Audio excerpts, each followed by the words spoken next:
High friends, welcome back to our YouTube channel. आज आपण मिठाचे आरोग्यदृष्ट्या काय फायदे आहे किंवा घरचं डॉक्टर म्हणून मीठ कसं वापरायचं हे पाहणार आहोत।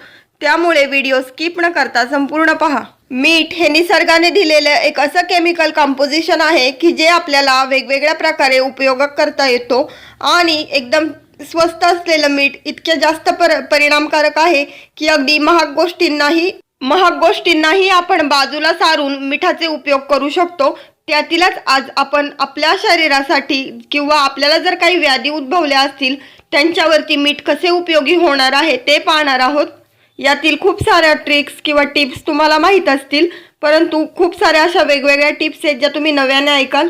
सगळ्यात पहिलं तर आपल्याला माहीतच असेल की जेव्हा आपल्या शरीरामध्ये टेम्परेचर असतं म्हणजे तापाचं प्रमाण जास्त असतं त्यावेळेस आपण मिठाच्या पाण्याच्या पट्ट्या कपाळावर ठेवतो आणि ह्या पट्ट्या जर का कपाळावर ठेवल्या तर बऱ्यापैकी ताप आटोक्यात येतो। दुसरी गोष्ट म्हणजे जेव्हा केव्हा ऋतुमानामध्ये किंवा हवामानामध्ये बदल होत असतो त्याचा डायरेक्ट परिणाम आपल्या शरीरावर होतो आणि सर्दी, खोकला, पडसं यासारख्या व्याधी उद्भवतात आणि यातच खूपदा असं होते की घशामध्ये खवखव होते किंवा घशामध्ये जळजळ होते। अशा वेळेस आपण खूपदा मिठाच्या पाण्याच्या गुळण्या करतो, परंतु एक लक्षात घ्यायचंय जेव्हा आपण मिठाच्या पाण्याच्या गुळण्या करणार आहोत ते पाणी कोमट असलं पाहिजे, जास्त गरम नसलं पाहिजे आणि मिठाच्या पाण्याने गुळण्या केल्यानंतर आपल्याला जे काही घशामध्ये दुखत होतं किंवा खवखव होत होती त्याच्यामध्ये आराम भेटतो। त्यानंतर मिठाचा आणखीन एक उपयोग म्हणजे आपल्याला माहीतच असेल की लहान मुलं सारखी धडपडत असतात आणि पडल्यानंतर कधी कधी टेंगूळ येतं।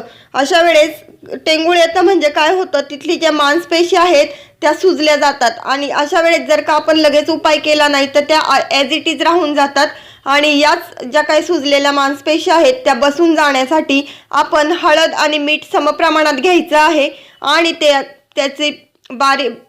त्या हळद मिठाच्या मिश्रणामध्ये बेताने पाणी घालायचं आहे जेणेकरून त्याची पेस्ट तयार होईल आणि नंतर ती पेस्ट आपले जे काही अफेक्टेड एरिया आहे त्याच्यावर लावायचं आहे। एक 2-5 मिनिटात लगेच जी आपली सुजलेली मांसपेशी आहे ती बसून जाण्यास मदत होते। कारण हा मुकामार असतो आणि मुकामार असा असतो की पटकन जाणवत नाही, परंतु भविष्यामध्ये त्यानेच आपल्याला नंतर त्रास होणार असतो। त्यामुळे जेव्हा केव्हा असं टेंगूळ आलेलं असेल किंवा आपली मांसपेशी तिथली सुजली असेल एखादा धडक बसल्यानंतर त्यावेळेस आपण हळद मिठाचा असं पेस्ट करून लावायची आहे। मिठाचा आणखीन एक उपयोग म्हणजे जर तुमच्या हातापायांची जास्त प्रमाणामध्ये जळजळ होत असेल तर काय करायचंय, एका बादलीमध्ये थंड पाणी घ्यायचंय आणि त्या थंड पाण्यामध्ये मीठ घालायचं आहे आणि एक 10 ते 20 मिनिटं त्या बादलीतल्या पाण्यामध्ये आपले हात आणि पाय धरून ठेवायचे आहे जेणेकरून आपल्या शरीरामधली जी काही हीट आहे ती ते पाणी ॲब्झॉर्ब करेल आणि आपल्या शरीराला म्हणजेच आपल्या हातांना आणि पायांना बऱ्यापैकी थंडावा मिळेल। यामुळे आपले हाताचे तळवे आणि पायाचे तळवे यांच्यामध्ये जी काही जळजळ होतीये ती कमी होण्यास मदत होणार आहे। जर का तुम्हाला स्ट्रेस जाणवत असेल किंवा थकवा जाणवत असेल, कुठेही कामामध्ये मन लागत नसेल किंवा डिप्रेशन आलं असेल तर यावरही एक रामबाण उपाय आहे। तो म्हणजे आपलं जे आंघोळीचं पाणी आहे त्याच्यामध्ये 1 चमचा भरून मीठ घालायचं आहे। मिठाच्या पाण्याने आंघोळ केल्यामुळे आपल्याला पॉझिटिव्ह एनर्जी तर मिळतेच मिळते, परंतु दिवसभर एकदम ताजेतवाने वाटते आणि जी कामं आहेत ती उत्साहाने होतात। त्याचप्रमाणे मिठाचा आणखीन एक महत्त्वाचा उपयोग म्हणजे जेव्हा केव्हा आपल्याकडनं आंबट पदार्थ जास्त प्रमाणात खाल्ले जातात, म्हणजे की चिंच असेल, त्यानंतर कैरी असेल, जे आंबट पदार्थ आपल्या दातांवरती आंब चढवतात म्हणजे आपले दात पूर्णपैकी आंबट होऊन ते सनक मारतात आतमधनं। अशा वेळेस आपण जर मिठाने दात घासले तर आपल्या दातांवरची जी चढलेली आंब आहे ती निघून जायला मदत होते। त्याचप्रमाणे जर का तुम्ही आठवड्यातून एकदा किंवा 2दा जर मिठाचा वापर करून आपले दात साफ केले तर त्याचा देखील जास्त परिणाम होतो आणि यासाठी खूप सारे असे प्रोडक्ट आहे की खूप सारे असे टूथपेस्ट आहे की ज्या सॉल्ट फ्लेवरमध्ये अवेलेबल असतात आणि याचा पर्पज एकच असतो की जे काही आपल्या दातावरती चढलेले एक्स्ट्राचं ॲसिड आहे ते काढून टाकण्यासाठी मदत व्हावा आणि म्हणूनच हे जे काही कोलगेट असेल सॉल्ट फ्लेवरमध्ये ते आपल्या मार्केटमध्ये अवेलेबल असतात। त्याचप्रमाणे जर का तुम्हाला पित्त जाणवत असेल किंवा शरीरामध्ये ॲसिडिटी जास्त प्रमाणात झाली असेल तर आपली जी पडजीभ आहे म्हणजे जी आपली जिभेचा आतला भाग आहे त्याच्यामध्ये आपण मिठाची थोडीशी चुटकी घ्यायची आहे आणि ते मीठ आहे ते आपल्या पडजिभेवर घासायचं आहे मधल्या बोटाने, कारण आपल्याला माहीतच असेल की आपल्या बोटांमध्ये सगळ्यात लांब असतं ते मधलं बोट आणि ते जास्तीत जास्त घशाच्या आतपर्यंत पोहोचण्यास मदत होते त्या बोटाने। आणि अशा पद्धतीने जर आपण आपली पडजीभ जर मिठाने घासली तर आपल्याला जे काही एक्स्ट्राचं पित्त झालेलं असेल ते बाहेर पडण्यास मदत होते। त्याचप्रमाणे जर का तुमच्या घरामध्ये रॉक सॉल्ट असेल किंवा ज्याला आपण पिंक सॉल्ट म्हणतो ते जर का आपण आपल्या केसांना लावलं तर ते कंडिशनर सारखं उपयोगात येतं। म्हणजेच आपल्या केसांची मजबूती तर वाढतेच वाढते, परंतु जे केस गळण्याचं प्रमाण आहे ते देखील कमी होतं। म्हणजेच काय तर आपल्याला केसांसाठी सुद्धा मीठ जास्त महत्त्वाचं आहे। त्याचप्रमाणे आपण आपल्या रोजच्या किचनच्या साफसफाईमध्ये आणि जी काय आपले फरशी वगैरे पुसायचे जे काही लिक्विड आहे त्याच्यामध्ये जर का मीठ घातलं आणि मिठाने लादी पुसले तर आपल्याला एक पॉझिटिव्हिटी जाणवेल आणि जी काही निगेटिव्ह एनर्जी आहे ती ते मीठ ॲब्झॉर्ब करून घेत असतं। आणि सगळ्यात महत्त्वाची गोष्ट म्हणजे जर का तुम्ही थोडंसंच मीठ एका कागदात किंवा पुडीत बांधून ठेवलं किंवा एखाद्या कापडामध्ये बांधून आपल्या जर घराचा मुख्य दरवाजा आहे त्याच्यावर बांधून ठेवलं तर जी बाहेरून येणारी निगेटिव्ह एनर्जी आहे ती तिथेच थांबली जाते। हा देखील मिठाचा एक अद्भुत असा उपयोग आहे। त्याचप्रमाणे मिठाच्या काही गोष्टी आहेत ज्या आपण काटेकोरपणे पाळायला हव्या।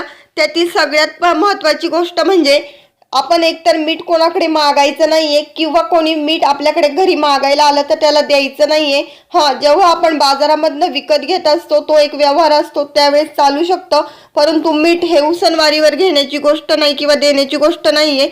त्यामुळे आपल्याला तर हानी होतेच होते परंतु समोरच्याला सुद्धा होत असते। आणि याचमुळे मीठ हे नेहमी घेताना विकतच घ्यायचंय, कधीच कोणाकडे मागायचं नाहीये किंवा कोणी मागायला आलं तर त्याला द्यायचं सुद्धा नाहीये। मीठ फक्त आपल्याला जगायचं आहे म्हणून आणि जगतोय म्हणून उपयोगाचं नाही, तर मीठ मेल्यावरती सुद्धा तितकंच उपयोगाचं आहे। कारण आजही खूप साऱ्या लोकांना आपण पाहिलं असेल की जर एखादी व्यक्ती मृत पावली तर ती सरळ झोपवल्यानंतर ते जे काही सांधे आहेत जे आपले कोपरे असतील गुडघे असतील ते तहाटच्या तहाट राहतात, ते तसेच्या तसे राहू नये यासाठी एका कापडामध्ये मीठ घेतलं जातं आणि त्याचे जे काही चारही सांधे आहे तिथे मीठ बांधलं जातं। याने काय होतं, भलेही किती वेळ गेल्यानंतर जीव गेल्यानंतर परंतु जे काही आपले कोपरे आहे सांधे आहेत ते आपल्याला वळवण्यास मदत होत असते। अशा पद्धतीने मीठ जर का आपण बांधून ठेवलं तर जे काही जॉईंट्सची हालचाल आहे ती आहे तशी राहते। त्याचप्रमाणे आजही खूप साऱ्या लोकांना मिठामध्ये दफन करण्याची ही प्रथा आहे आणि म्हणूनच मीठ हे कधीही चोरू नये। म्हणून आपण पाहिले असेल की किराणा दुकानाच्या बाहेर ज्या मिठाच्या गोणी पडलेल्या असतात त्यात आहे तशाच पडलेल्या असतात, कारण आपला शेवट हा काय माहित त्याच्यामध्ये आहे, म्हणून मीठ हे कधीही चोरायचं सुद्धा नाहीये। मिठाच्या बाबतीत आणखीन एक पाळावयाचा महत्त्वाचा नियम म्हणजे मीठ हे कधीही कोणाच्या हातावर डायरेक्ट ठेवू नये किंवा कोणाकडून आपल्या हातावर मीठ घेऊ नये। त्याचप्रमाणे मीठ जर खाली सांडले तर ते पाण्यातच सोडायचे आहे, म्हणजेच मीठ सांडणे टाळायचेच आहे। परंतु जर चुकून सांडले तर ते मीठ पाण्यातच विसर्जित करायचे आहे, ते डायरेक्ट असं जमिनीवर फेकून द्यायचं नाही। अशा प्रकारे मी तुम्हाला मिठाचे वेगवेगळे फायदे सांगितले आहे, त्याचप्रमाणे काही काटेकोरपणे पाळावयाचे नियम सांगितले आहे। यातील तुम्हाला कुठली गोष्ट जास्त आवडली हे कमेंट करून सांगा आणि जर का तुमच्याकडेही आणखीन काही टिप्स असतील मिठाशी रिलेटेड तर त्या देखील कमेंट करा। आजचा व्हिडिओ संपूर्ण ऐकला याबद्दल धन्यवाद। व्हिडिओ जर आवडला असेल तर जास्तीत जास्त लाईक आणि शेअर करा आणि चॅनल आवडला असेल तर सबस्क्राईब करायला विसरू नका। पुन्हा भेटूया नवीन अशा इंटरेस्टिंग व्हिडिओमध्ये, तोपर्यंत goodbye and take care.